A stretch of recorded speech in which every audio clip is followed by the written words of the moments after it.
बड़ी अजीब बात है कि भगवान को आदमी अपने अंदर नहीं देखता, अपने से बाहर देखता है,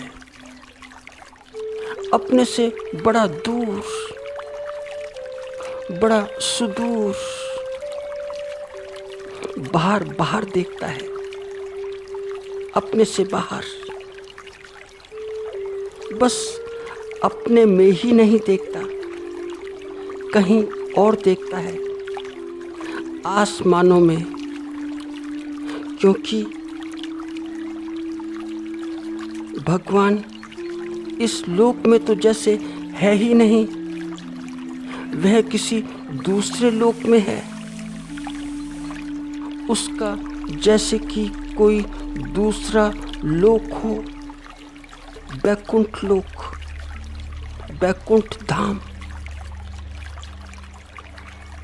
जैसे कि बैकुंठ धाम बाहर हो, तो व्यक्ति बैकुंठ धाम अपने में नहीं देखता, अपने से बाहर, कोई बाहर का लोक, जैसे वह लोक कोई और ही हो।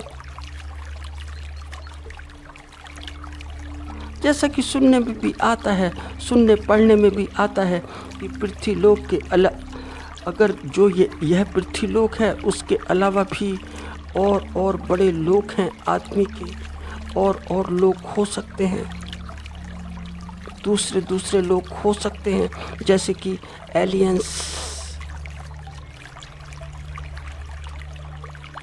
तो आदमी ने भगवान को बाहर निकाला नहीं। जैसे ही आदमी अपने से भगवान को बाहर निकालता है, तो फिर सारी की सारी आत्मियत भी निकल जाती है, सारी इंसानियत भी बाहर बाहर आ जाती है। क्योंकि भगवान तो अपने में है ही नहीं। अपने में भगवान कहाँ? अपने में तो मैं है, मैं। भगवान कहाँ? तो मैं और भगवान बड़े अलग अलग हैं। यह बड़ा अलग अलग दृष्टिकोण है। तो भगवान महत्वपूर्ण कहाँ है? महत्वपूर्ण तो मैं है। तो भगवान मिलता नहीं। अपने में तो छोड़ो, अपने में तो मिलता ही नहीं, पास पड़ोस में भी नहीं मिलता। पास पड़ोस भी छोड़ो, अपने शहर में ही नहीं मिलता। फिर शहर की बात भी क्या करनी, इस लोक की बात भी क्या करनी। जमीन पर कहाँ भगवान मिलता है? वह तो आसमानों में मिलता है, पार पार, आसमानों के पार। और समझ में बात नहीं आती कि आदमी अपने आप को इतना वीआईपी समझता है, इतना वीआईपी, जैसे कि अस्तित्व रजिस्टर पेन लेकर बैठा हुआ है उसी के लिए, उसी के बही खातों के लिए। क्योंकि आदमी कहता है कि वह, आदमी की ऐसी धारणा है कि वह लिखता रहता है, भगवान लिखवाता रहता है, खुद लिखे या किसी और से लिखवाए, कि इस आदमी के, इस वीआईपी आदमी के इतने पुण्य हैं, इतने पाप हैं।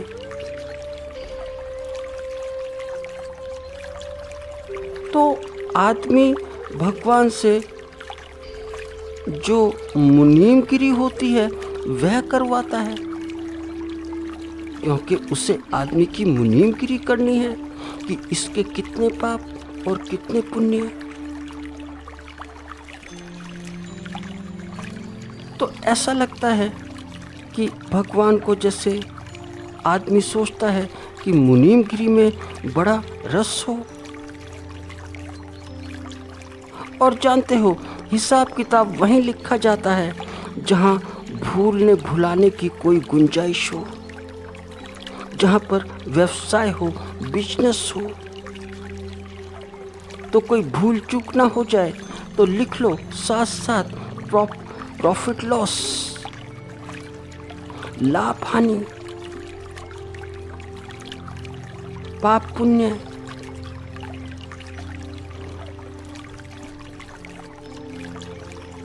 तो भगवान जाने दुनिया का अकाउंट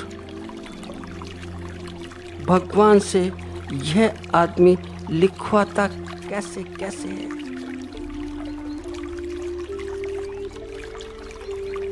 यह आदमी ये भी नहीं सोचता कि भगवान थक जाता होगा लिखते लिखते, उसकी उंगलियां दर्द करने लगती होंगी आदमी का हिसाब लिखते लिखते कि इसके कितने पाप और कितने पुण्य। और सब कहते हैं, सभी लोग कहते हैं कि भगवान देख रहा है, भगवान देखता है।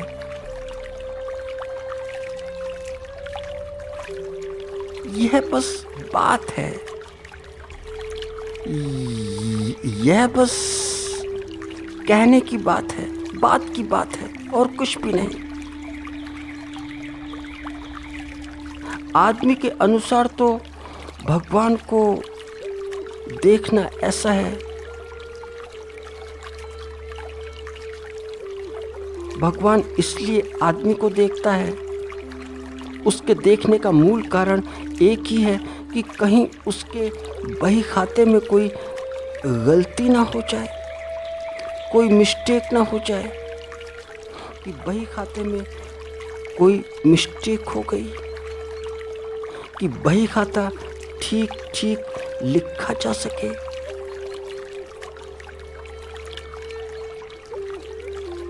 कैसी कैसी बातें हैं, कैसी कैसी धारणाएं हैं। तो देखा तुमने, बात बात पर सारे लोग इतनी कसमें खाते हैं, और किसकी कसम? वह भी भगवान की, उसकी, उस खुदा की, गॉड की।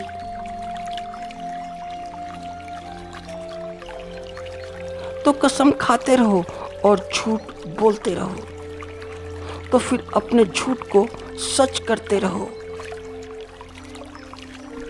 तुम कसमें खाओ और झूठ को सच करते रहो। बात बात पर बोलो कि भगवान कसम या खुदा कसम या बाय गॉड। कुछ ये अल्फाज ऐसे लगते हैं कि जैसे एक तकिया कलाम हो, क्योंकि अब गॉड तो पास में है नहीं, गॉड तो देख नहीं रहा है कि इसमें इस व्यक्ति ने मेरा नाम लेकर झूठ बोल दिया है। गॉड देखेगा कैसे? क्योंकि व्यक्ति ने गॉड को तो बाहर निकाल दिया अपने से, अपने हृदय से निकालकर बाहर बैठा दिया, चार दीवारियों के अंदर। सभी ने चार दीवारी बना दी। गॉड के सारा रहने सहने का पूरा इंतजाम कर दिया कि आराम से यहीं पर बैठो, कि तू यहाँ पर बैठ, आराम कर, पूरे मजे कर। और हम जाते हैं अपनी दुनिया में, उसी दुनिया में जहाँ पर ऐसी झूठी कस्में खाई जाती हैं।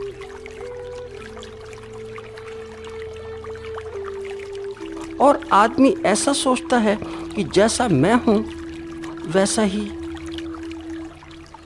उसका भगवान भी। तुमने जैसा तुमने देखा अभी कोरोना काल में कि क्या करें क्या ना करें, तो चलो मोबाइल से बात ही कर लें, आपस में लड़ झगड़ ही लें, और कुछ ना हो तो जो बीता कल है उसकी मीमांसा ही हो जाए, उस पर ही कुछ तू मैं हो जाए, वह ही कर ले, क्योंकि टाइम तो पास करना है आदमी को,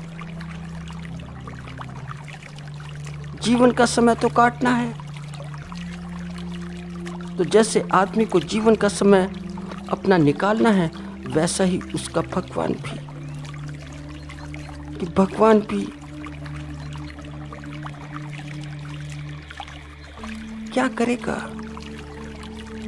एक रजिस्टर पेन लेकर बैठ जाएगा, सबके लिए सबके बही खाते बनाएगा कि किसके कितने पाप हैं और किसके कितने पुण्य हैं।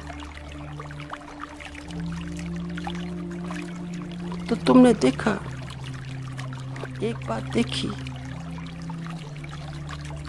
कि जहाँ प्रेम होता है वहाँ पर बही खाते नहीं होते, वहाँ पाप पुण्य नहीं होते।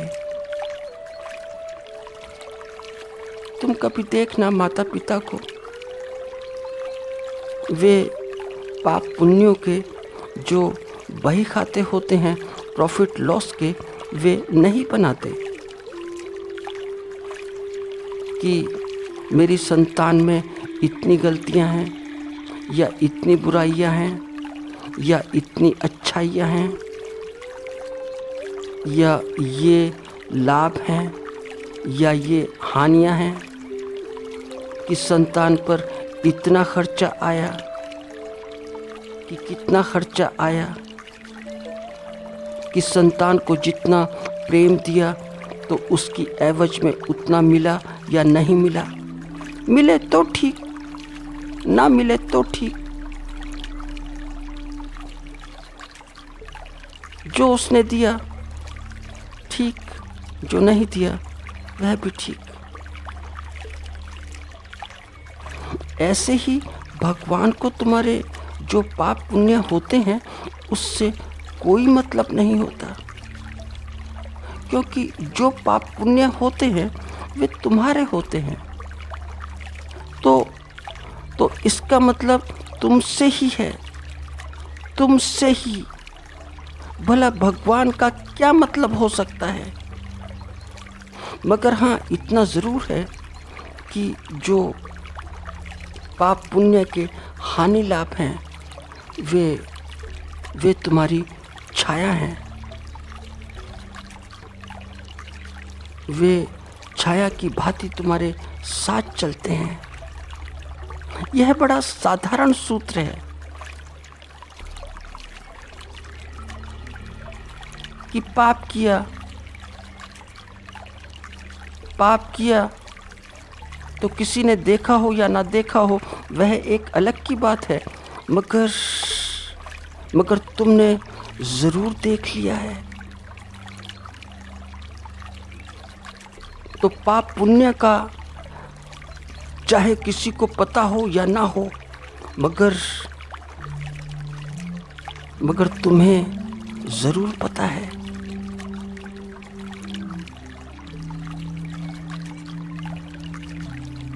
अब तुम जो भी हो, जैसे भी हो, तो वैसी ही छाया बन गई।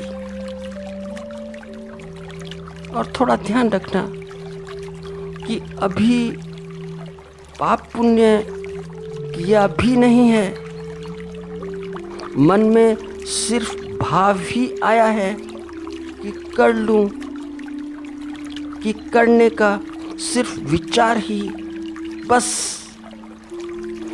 फिर वह चाहे ना भी किया गया हो या करने का मौका ना मिला हो, मगर छाया निर्मित हो चुकी है, छाया बन चुकी है। और छाया कहाँ बनेगी? मन में। मन में क्यों बनेगी? क्योंकि बीज जहाँ डाला है मन में, वहीं पर तो पाप पुण्य के बीज का अंकुरण भी वहीं से फूटेगा और फूटकर जीवन में ही निकलेगा, जीवन में ही। इसमें भला भगवान क्या कर सकता है? बीज तो बो तुम, और कहाँ बो? अपने मन के भीतर, और खाद पानी दो तुम, और नाम लो भगवान का, भगवान करता है। बड़ी विचित्र बात है, बड़ी विचित्र।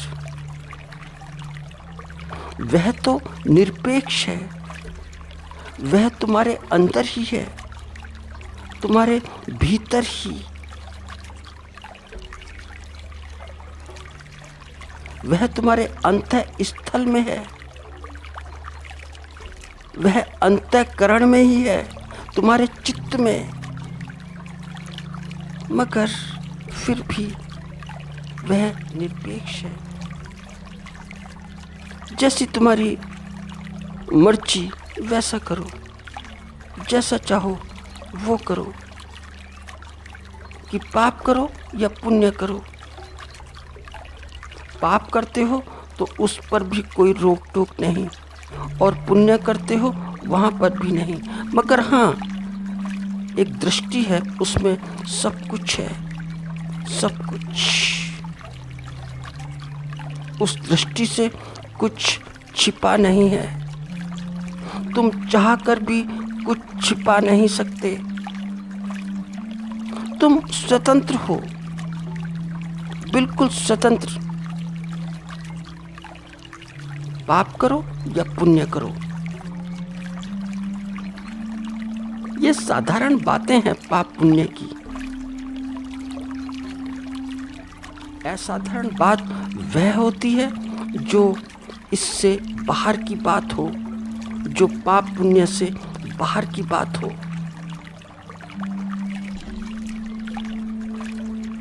शायद बात कुछ हमारी समझ में आए।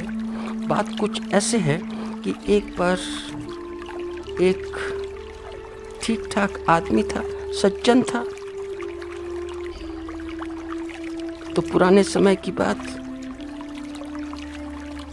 तो व्यापार के घाटे ने, ताबड़तोड़ घाटे ने उसकी स्थिति को बड़ा दयनीय बना दिया, बड़ा दयनीय। वह दाने दाने को मोहताज हो गया, परेशान हो गया। तो गांव का मामला था। तो जब उसका हाल देखा एक चोर ने, तो उस चोर को उसके हाल पर बड़ा रहम आ गया। तो चोर बोला उससे कि मैं तुम्हारे बारे में सब कुछ जानता हूँ। तुम एक काम करना, तुम रोज मेरे साथ रात में बाहर निकला करो, तो तुम्हें बहुत कुछ मिल जाएगा। चोरी से बहुत धन मिल जाएगा, और जब धन अर्जित हो जाएगा तो फिर सब ठीक हो जाएगा। तो उस व्यक्ति के हालात तो ऐसे थे कि पूछो मत। मगर वह बोला चोर से कि मैं क्या करूं, मुझे तो चोरी की ABCD भी नहीं आती, चोरी कैसे करूंगा। तो चोर मुस्कुराया और मुस्कुराकर बोला कि बेफिक्र हो जाओ, कोई बात नहीं, ट्रेंड हो जाओगे, मैं हूं। ट्रेनिंग में तुम्हें कोई दिक्कत नहीं आएगी। तुम बस रात में मेरे साथ चलना।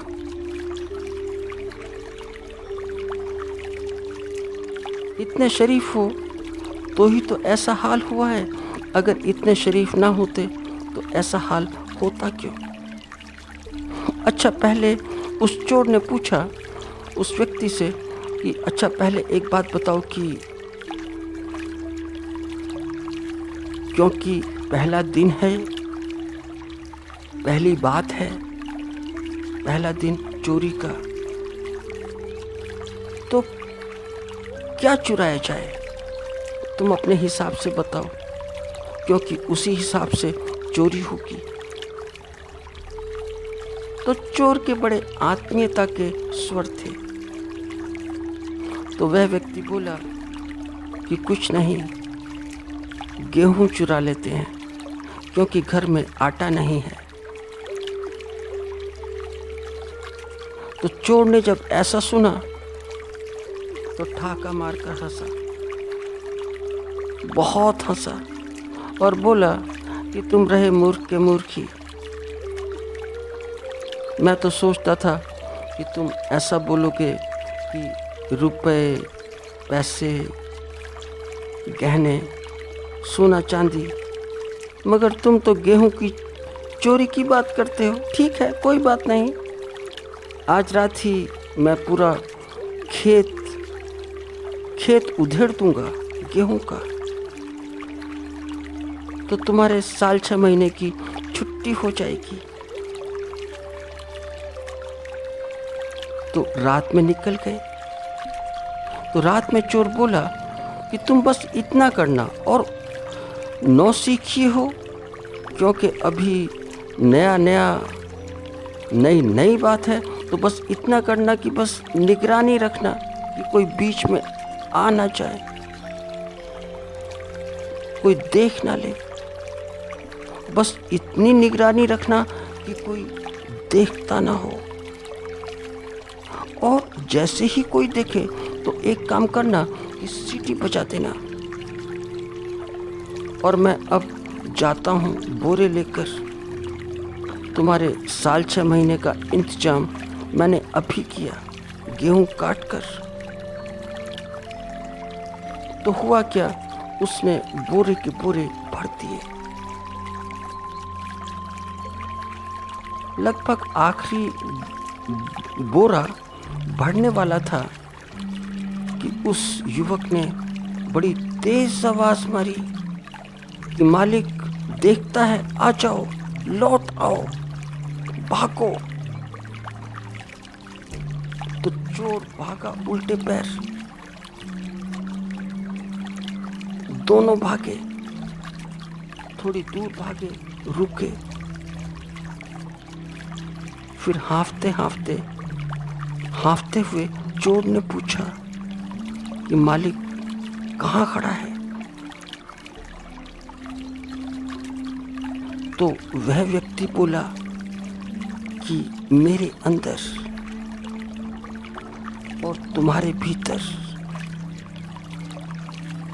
सबके भीतर मालिक सब देखता है। सारे शरीर क्योंकि उसी के हैं, सब कुछ उसी का है।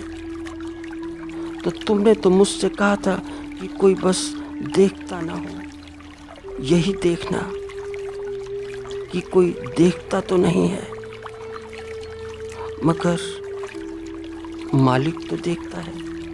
ऐसा मैंने देखा, और जैसे ही देखा मैंने तुम्हें आवाज मार दी, क्योंकि वह तो चोरी भी देखता है,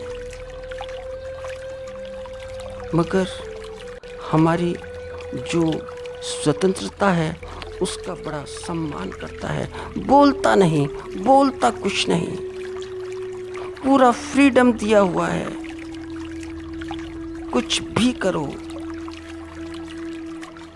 तो वह तो चोरी होते हुए भी देख रहा था। तो जब मैंने मालिक को देखा कि मालिक भी